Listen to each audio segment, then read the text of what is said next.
Warning, I do not promote the use of legal or illegal psychoactive substances. This story is told strictly for harm reduction purposes. Please read the following information from the YouTube community guidelines. Video content that promotes or feature the sale, use, or abuse of illegal drugs, regulated drugs or substances, or other dangerous products is not suitable for advertising. Videos discussing drugs or dangerous substances for educational purposes are generally suitable for advertising, so as long as drug use or substance abuse is not graphic or glorified. This video stands in accordance to these guidelines, and the following is a story from the Erowid experience vault, and is intended to help educate and reduce the amount of harm regarding unsafe substance use, through showing what the impact of these substances can be, and so that people don't try it themselves and get harmed. The creator of this video does not condone the use of either legal or illegal drugs, period. Hi. I'd like to relate quite a profound experience I had yesterday. Over my long years of experimentation, I'm pretty experienced with the whole panoply of psychedelics. I consider myself well grounded and confident exploring hyperspace in all its forms. I'd recently began exploring 25I-NBOME and 25C-NBOME. I had some good blotter tabs from a trusted source, and my buckle experiences, of each individually, were pleasing and encouraged me to push further on.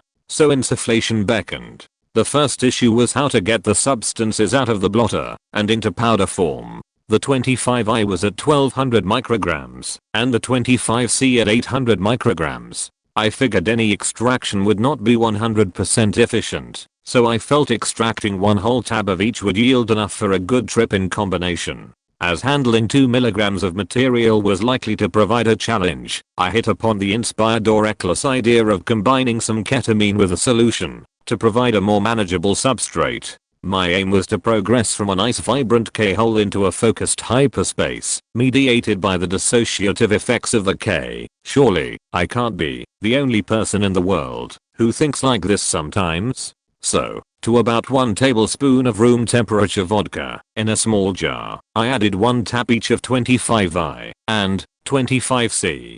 Capped the jar, agitated it periodically, and left it to stand on a warm radiator for about 2 hours. I used tweezers to fold and squeeze the tabs out before discarding them, and then added my usual holding dose of 200 mg ketamine, again, from a good known source. This dissolved easily, and I tipped the solution out into a saucer to evaporate, back on the radiator. This was good to go after a further hour. It was just after lunch, a cold bright day, and a nice view of the garden lay beyond our large windows. I had the house to myself. For the next 6 hours or so. I always prefer tripping alone, and have never felt the need or inclination for a sitter, but that's just me. I set up a playlist in iTunes, over airport to my hi-fi. All was good, and I hoovered up the whole amount of powder in 2 fat lines, and settled back on the couch under a blanket. To be honest, I struggle to recall any details of the whole, other than it was very pleasant and felt great. I doubt it was substantially affected by the additives, and have the feeling they were really only just kicking as the whole drew towards a conclusion, so synergy was limited up to that point. As I came out of the hole, with some good breaths like a diver surfacing, it rapidly became apparent that I wasn't in Kansas anymore. My surroundings seemed essentially the same, whether my eyes were closed or open. I could still make out the forms of things in the room and views around me, and in retrospect, this was probably a result of the post-K afterglow/sedation, which kept me reasonably relaxed and in simple awe of things, and the fact that the bombs hadn't quite reached full intensity. But a short while afterwards, it felt like my brain had a Hiroshima moment, a blinding whiteness, which faded, to reveal that everything, and I mean every single atom I could see, was plastered around me in a swirling 2D fractal soup.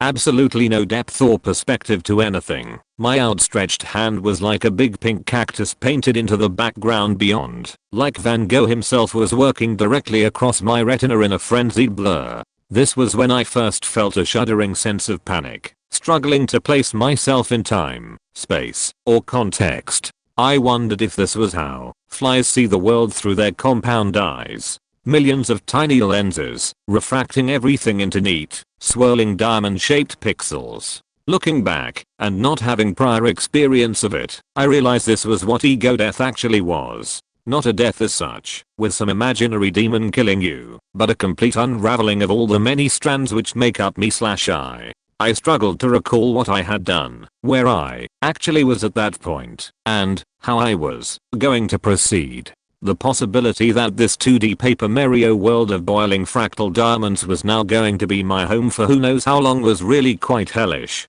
I grabbed my phone, but it was simply a blue blob.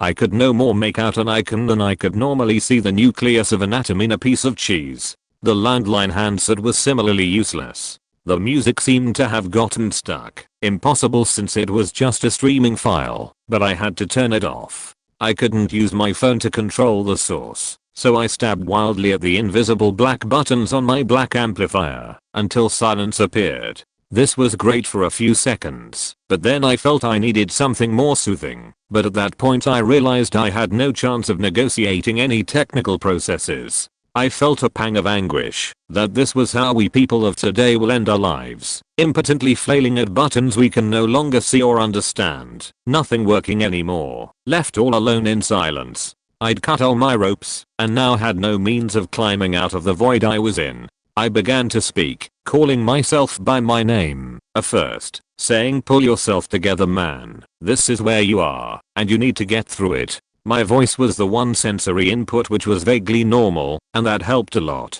It seemed to take about 15 minutes to move 2 yards from one seat to another, feeling my way blindly as I did so. I took some deep breaths, and the pangs of isolation and self-pity eased a little. I craved to be outdoors, to hit the natural reset, but I got as far as the door and thought I can't go out there. If the neighbors see me, it will be game over.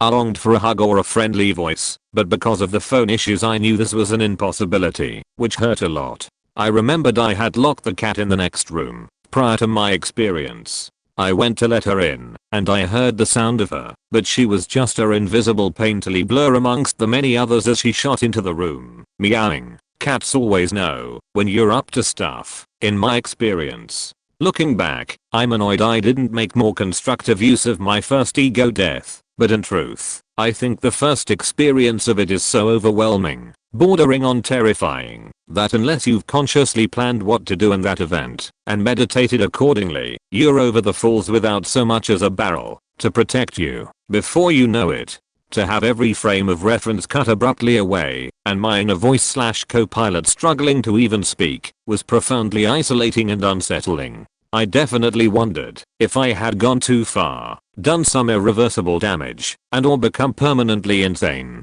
At no point did I cry, but I felt I easily could have done. I felt I had lost lots of important things, and might not get them back. I'd noticed the empathogenic qualities of 25i before. 25c not nearly so much. It seemed to enable forgotten memories to surface in a vague, but warm and non-threatening way. But now these memories were only of what I was, and it was by no means clear that I would easily get back to that state, and that made me feel sad and somewhat stupid. I'd also noticed the time-stretching powers of 25i previously. It seemed to distort time, to allow more thoughts and images to unravel and be processed. This was fine with music playing, acting as a metronome, but in silence, it was beginning to feel quite disturbing. I wondered more than once whether time would actually come to a complete stop, and I'd be trapped in a single insane moment forever. The idea of my girlfriend coming home in 4 hours time seemed like several millennia away. I resolved to try and get some music on. First I tried the radio next door, but that was the news, and all I got was police are looking. Police are looking. Police are looking. A fragment of a report, chopped up and reverbed to death. Thanks 25c. The audio distortion is a peculiar characteristic of that one. Groping wildly around my hi-fi, I managed to hit play on the CD deck, no idea what was loaded, and after what seemed about 6 extremely long months, I stumbled across the correct button on the amp to allow sound to issue forth. Turned out to be Matthew Dear, Body Language Mix, a great deep set, but some uncomfortably vivid, slappy, arousing, bodily noises in there. They would have to do. I had by now managed to locate the cat, although she seemed reluctant to get close to me. I tried to get in a lotus position, but couldn't quite, so sat cross-legged and looked out to the garden and sky. For the first time in what was probably 2+ hours since emerging from the hole, I got the first glimmer that maybe, just maybe, things might be starting to slow down. I could get more thoughts together. I felt I was slowly starting to return to the situation. I wanted to celebrate with a cigarette, but that wouldn't be possible. I couldn't go outside, and we can't smoke indoors, it's a lease, etc. Besides, I certainly didn't trust myself to operate fire yet. I settled on a drink, with a pee first.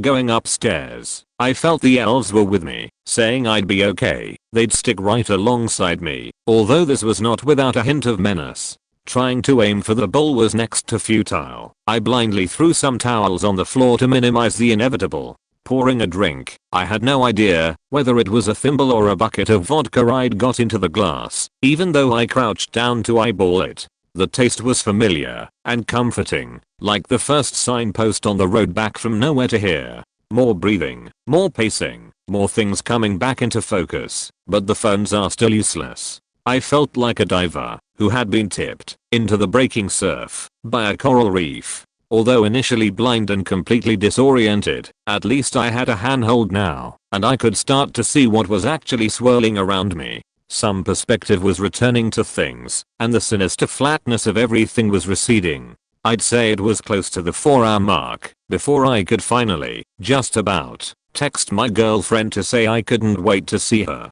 That felt like a big and long overdue accomplishment. She got back about T+5 hours, and everything was still very much alive, but manageable, and I could interact fairly normally with her as I began to explain the day's events. The evening settled in, and I was finally ready to go to bed about 2 AM, where I slept a very deep and blissful sleep. Thank you for watching this video. If you enjoyed the video, please leave a like and consider subscribing.